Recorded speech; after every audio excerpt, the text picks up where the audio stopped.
کہانی کھلتی جائے گی اور بہت سے کردار آتے جائیں گے جو آپ کو بہت زیادہ سرپرائز دیں گے، کیونکہ ہم صرف ایک شخص کے لیے یہاں اکٹھے ہوئے ہیں، اور آپ دیکھیں کہ وہ ایک اکیلا شخص کتنی بڑی شخصیت تھی، جن کے خود اندر اتنے زیادہ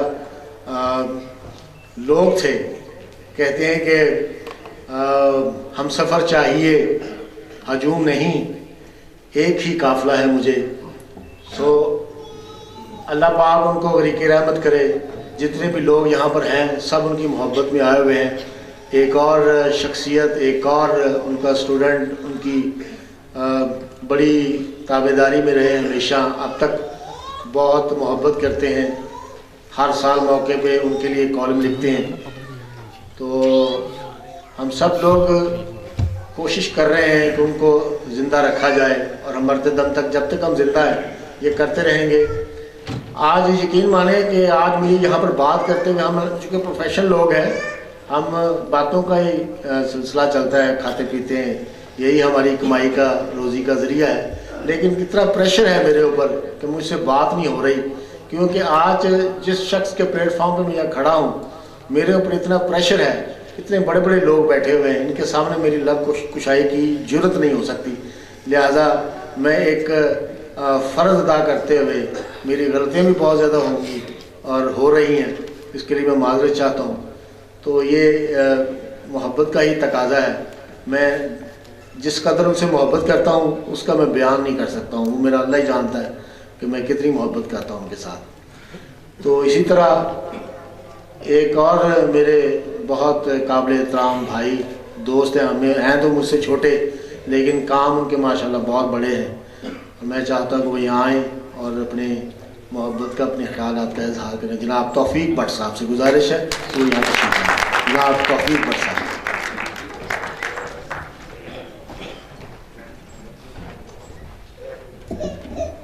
بسم اللہ الرحمن الرحیم۔ محترم ڈاکٹر اجمل نیز صاحب، آج کی تقریب کے صاحب صدر، جناب شوکت علی صاحب، افتخار مجاز صاحب، طاہر سرور میر صاحب، ناصر نقوی صاحب، معظم بن ظہور صاحب، سعید بخش صاحب، دلدار پرویز بھٹی صاحب کے لیے کہنے کو اتنا کچھ ہے کہ میرے خیال میں کوئی تقریب ان کے لیے سجائی جائے تو وہ شاید اس میں اگر ان کی یادوں کو اور ان کی باتوں کو تازہ کرنا شروع کریں تو وہ شاید گھنٹوں پہ نہیں بلکہ دنوں پہ جو ہے وہ محیط ہونی چاہیے۔ اور آج ہم سب جو ان کی یاد میں یہاں پہ موجود ہیں، سب کا ان کے ساتھ ایک ایسا سچا تعلق ہے جو کبھی ان کی زندگی میں بھی ختم نہیں ہوا تھا اور اب بھی ختم نہیں ہوگا۔ ابھی سعید سیکی صاحب کہہ رہے تھے، وہ عاجزی کے ساتھ اپنے آپ کو بار بار وہ کہہ رہے تھے کہ میں بہت چھوٹا آدمی ہوں اور میں بہت چھوٹا، اور یہ 2-3 بار انہوں نے کہا تو مجھے احساس ہو رہا تھا، اور میں ان کی خدمت میں یہ عرض کرنا چاہتا ہوں کہ جس شخص کا تعلق دلدار پرویز بھٹی کے ساتھ تھا وہ کبھی چھوٹا نہیں ہو سکتا۔ تو آپ بہت بڑے آدمی ہیں، ایک تو اس حوالے سے بھی کہ آپ کا ان کے ساتھ بہت محبت اور پیار، اور ایک اس حوالے سے بھی کہ ان کی ڈیتھ کے بعد، ان کی وفات کے بعد جن چند لوگوں نے بھٹی صاحب کی یادوں کے چراغ جلائے ہوئے، ان میں آپ کا نام بھی شامل ہے۔ معظم بن ظہور صاحب فیصلہ آباد سے آتے ہیں ہر سال برسی میں، اور ابھی مجھے اجمل نیازی صاحب پوچھ رہے تھے کہ یار وہ لوگ جو دلدار کی زندگی میں ہر وقت سائے کی طرح اس کے ساتھ چمٹے رہتے تھے، اب وہ کدھر ہے؟ تو میں نے کہا کہ ڈاکٹر صاحب یہ تو کوئی ایسی حیرانی والی بات نہیں ہے، اور ابھی یہاں پہ ہمارے باہر سے آئے ہوئے رویہ، جب دلدار کی ڈیتھ ہوئی تھی تو اس وقت ان کا رویہ جو ہے وہ کیا تھا کہ وہ ان کی ڈیڈ باڈی چھوڑ کے جو ہے وہ چلے گئے تھے. تو یہ ساری چیزیں ہمارے پیش نظر ہیں اور ہم لکھتے بھی رہے ہیں. تو اس شخصیت کے بارے میں میرا خیال ہے کہ گلہ کرنا شاید مناسب نہیں. وہ ان کے بارے میں عمومی تاثر یہ ہے, ان کے اپنے عزیز بتاتے ہیں کہ وہ جب اپنی والدہ کے جنازے میں آئے تھے اور شریک ہوئے تھے تو ان کے والد نے ان کا شکریہ ادا کیا تھا کہ آپ اپنی والدہ کے جنازے میں شریک ہوئے ہیں. تو اس لیے یہ کوئی ایسی بات نہیں, اصل کوئی وہ تبدیلی کا نعرہ ادھر لگا رہے ہیں, لیکن یہ جو لوگ آج یہاں پہ آئے ہیں دلدار صاحب کو یاد کر رہے ہیں, دلدار صاحب کی باتیں کر رہے ہیں, یہ ہمارے لیے اصل لوگ ہیں, یہ ہمارے لیے قیمتی لوگ ہیں اور یہ ہمارے لیے ہمیشہ قیمتی لوگ رہیں گے. اور یہاں پہ ان کی بہت ساری یادیں تازہ کرتے ہوئے جو ہے وہ کچھ سعید صدیقی صاحب نے اور باقی دوستوں نے باتیں بھی ان کی سنائیں, اور میں نے اپنے کالم میں لکھا تھا کہ آج ان کی برسی پہ گو کہ یہ ایک اداسی کا موقع ہوتا ہے انہیں یاد کرتے ہوئے, لیکن مجھے ایسے لگتا ہے کہ جیسے اگر ہم انہیں یاد کرتے ہوئے مسکرائیں گے نہیں, ہنسیں گے نہیں, کہے نہیں لگائیں گے تو شاید جو ہے ان کی روح کو تکلیف ہوگی, کیونکہ وہ ساری زندگی لوگوں کو ہنساتے رہے.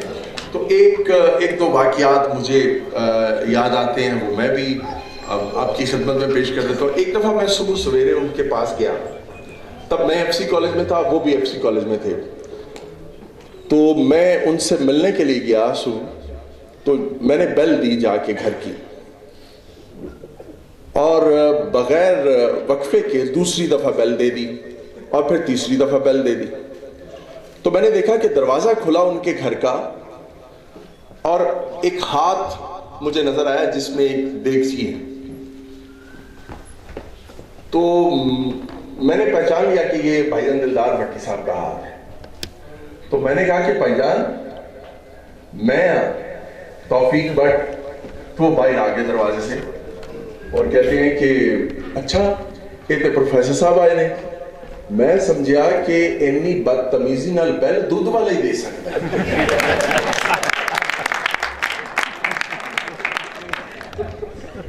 وہ بہت بڑے آدمی تھے اور بہت بات سمجھاتے تھے بڑے طریقے سے. ایک دفعہ چلڈرن لائبریری کمپلیکس میں ان کے پاس گیا, بیٹھے ہوئے کوئی خواتین بھی بیٹھی ہوئی تھیں, تو میری ماں نے انہیں میری کوئی شکایت لگائی تھی جس میں انہوں نے مجھے ان کے سامنے, وہ جو وہاں پہ آرٹسٹ بیٹھی ہوئی تھی, تو ان کے سامنے مجھے بہت ڈانٹا.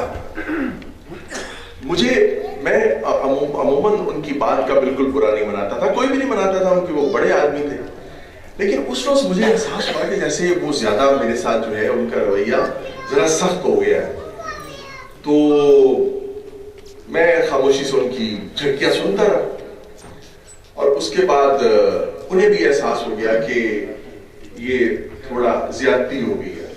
اب جب وہ آرٹسٹ جو تھیں جو بیٹھی ہوئی تھی وہاں پہ چلی گئی, تو میں نے کہا اچھا بھائی جان میں نے نہیں اجازت دے.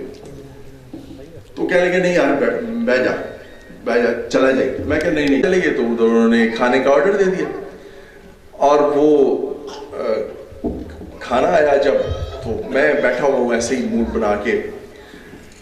تو وہ ابھی شروع نہیں کیا کھانا ہم نے, تو مجھے کہتے ہیں کہ یار توفیق بٹ یہ بٹا دے بارے سنیا کہ کوئی جتنی وڈی غلطی کر لوے تے انہاں نوں کوئی ایک وقت دی روٹی کھوا دے تے اے اودی غلطی معاف کر دے.